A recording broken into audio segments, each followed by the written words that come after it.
힘든 시기를 보내고 있든 보내고 있지 않든 구독자님들에게 이 사연이 도움이 되었으면 합니다.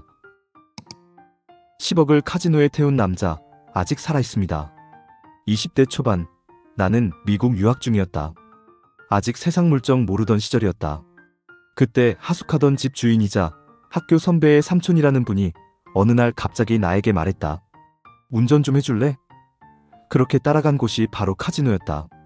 그는 나에게 $100를 건네며 말없이 놀고 있으라 했다. 나는 그 돈으로 크게 베팅하지도 않고 그저 사람들의 게임을 구경하며 앉아 있었다. 하지만 곧 그가 있는 테이블로 다가가자 그 앞에는 칩이 산더미처럼 쌓여 있었다. 텍사스 홀덤.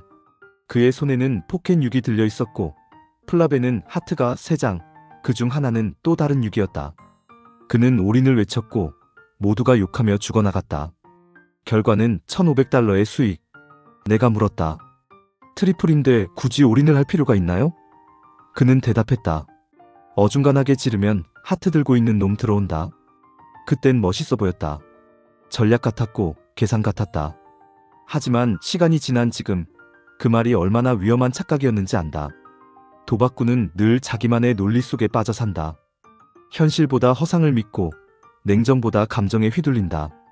그렇게 한두 번씩 더 따라다녔다. 가끔 $200를 따고 가끔은 $100를 잃으며 아슬아슬한 재미를 즐겼다. 그리고 여름방학이 끝나고 우연히 접한 온라인 홀덤 사이트.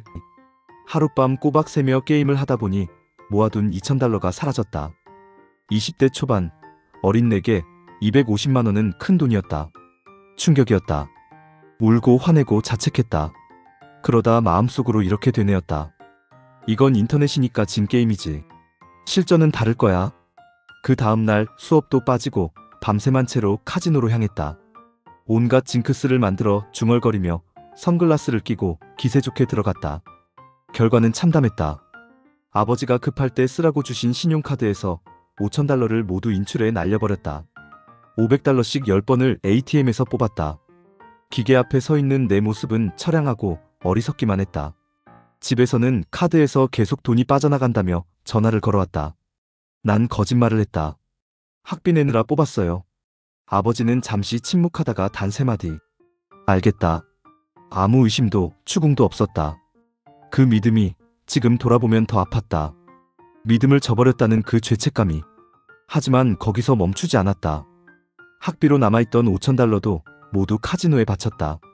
그리고 입술이 다 터져버릴 정도로 스트레스에 시달린 채 30시간을 버틴 뒤 고속도로 갓길에 차를 세우고 무려 10시간을 잤다.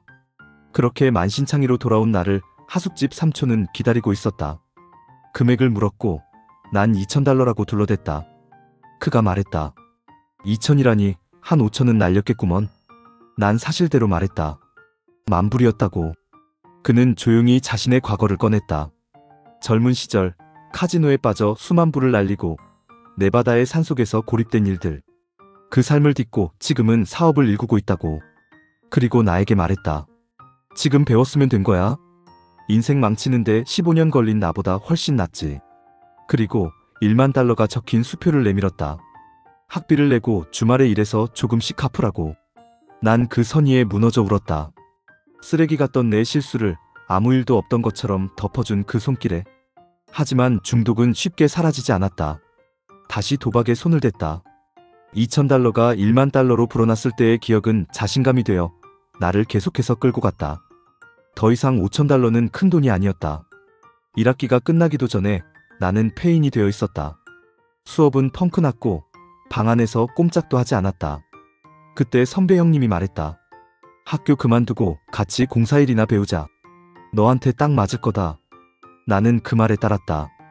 공부는 내 길이 아니라고 생각했다.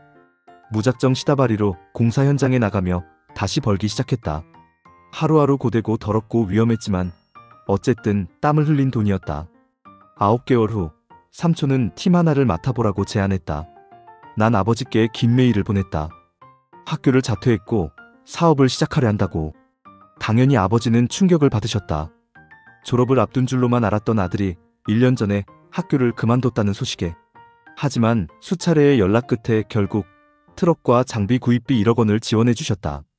그렇게 나는 팀을 꾸리고 첫 달 4만 달러의 수익을 올렸다. 인건비와 경비를 제하고도 내 손에 남은 건 1,500만 원. 처음으로 도박 말고도 큰 돈을 번 경험이었다. 하지만 그 달콤한 돈 냄새는 다시 나를 카지노로 이끌었다. 그리고 악몽은 반복되었다. 돈은 다시 빠르게 사라졌고 공사 현장은 문제투성이가 되었다.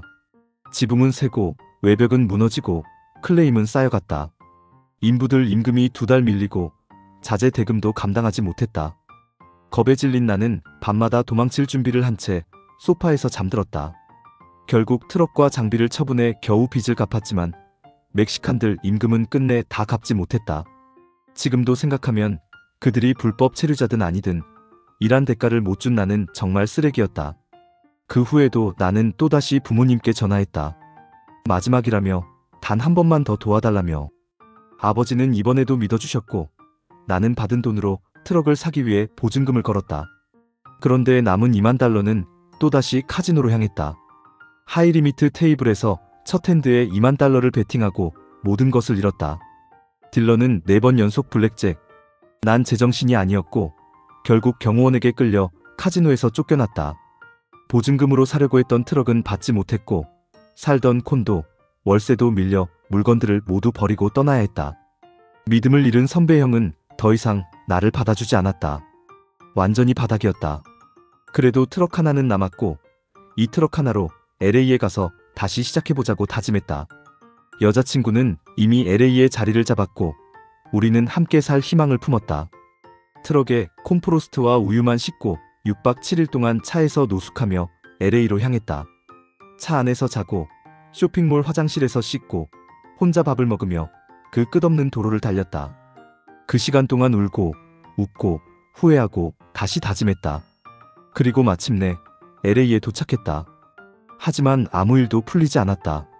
내가 할 수 있는 공사일은 이곳에선 없었고 여자친구의 자취방에 얹혀 살며 3달 동안 아무 일도 하지 못했다. 여자친구는 무너졌고 결국 내가 나서서 생계전선에 뛰어들었다. 낮엔 당구장 아르바이트, 밤엔 불법 택시. 그렇게 벌어 집세를 내고 하루하루 버텼다. 시간이 흐르며 여자친구도 다시 취직했고 우리는 조금씩 안정되어 갔다. 그러자 또다시 카지노가 내 안에서 고개를 들었다. 예전만큼 큰 돈은 아니었지만 매달 100만 원씩 카지노에 바쳐댔다. 그리고 그렇게 1년.